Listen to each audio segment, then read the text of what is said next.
nos conhecemos fazendo aquilo que a gente ama fazer, né?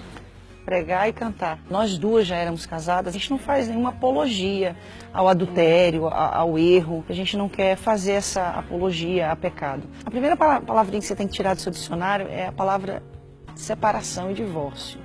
Eu tinha problema com drogas, eu tinha problema com álcool. Eu sabia que se eu procurasse uma clínica de reabilitação, eu conseguiria vencer a questão dos narcóticos, da questão do álcool.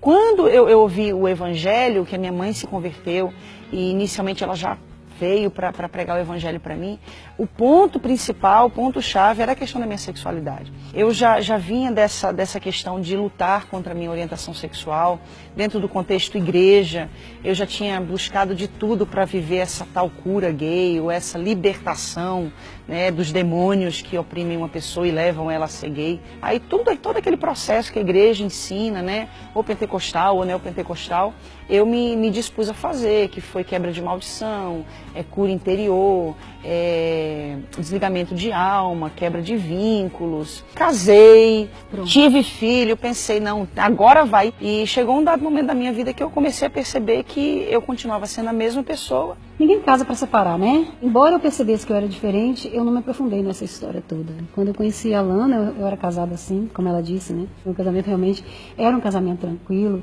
era abençoado, mas não era exatamente aquilo que eu podia corresponder. E quando eu conheci a Lana, realmente, de primeira instância, assim, não aconteceu nada, era uma amizade muito verdadeira mesmo. Quando realmente aconteceu da gente perceber o que estava acontecendo, toda aquela estranheza que eu tinha comigo mesma, aquilo que eu não conseguia decifrar e que eu queria saber o que era, e de repente ficou tudo muito claro para mim. Eu morei nos Estados Unidos muitos anos, meu filho nasceu lá, embora lá é um pouquinho mais aberto, né? Essa história de homoafetividade, ele era filho de um pastor, né, pentecostal. Então, aí vocês já imaginam a dificuldade que eu tive para, né, mas a gente sempre foi muito leve, sempre deixou, eu nunca forcei nada na cabecinha do meu filho, e hoje, graças a Deus, ele é um rapaz lindo, um rapaz que nos ama de paixão, inclusive está com a gente no Brasil. Foram 7 anos testemunhando no Brasil e no mundo inteiro essa cura, essa libertação da sexualidade. E no final já desse caminho, eu me lembro que 1 ano antes de eu conhecer a Rosânia, eu falei para o meu então marido na época que eu queria o divórcio. E aí começou a se manter um casamento de aparência, um casamento de fachada. Foi uma construção gradativa, ou por melhor dizer, uma desconstrução gradativa. Eu fui descobrindo que tudo aquilo onde eu tinha colocado a minha esperança para mudar de vida, não tinha acontecido. Quando eu vi a Lana a primeira vez, eu lembro que ela estava com uma saia bem comprida. Eu percebi que aconteceu alguma coisa em mim. Só que quando eu a vi, alguma coisa dentro de mim ficou diferente. Nasceu uma amizade realmente, sim, né? Sim. Foi uma amizade realmente despretensiosa. Eu não tinha amigos, e eu me lembro que quando a gente se conheceu, houve uma identificação muito imediata. Eu comecei a encontrar na Rosânia aquela pessoa com quem eu poderia desabafar. O pensamento inicial que eu tinha era me divorciar e viver uma vida de celibato.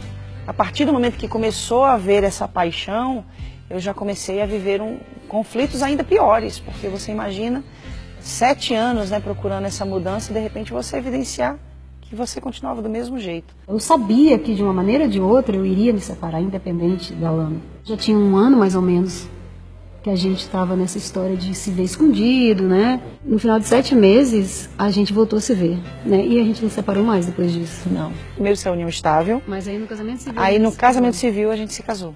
9 de setembro de 2013. Aí em dezembro, dia 19 de dezembro, fizemos religioso.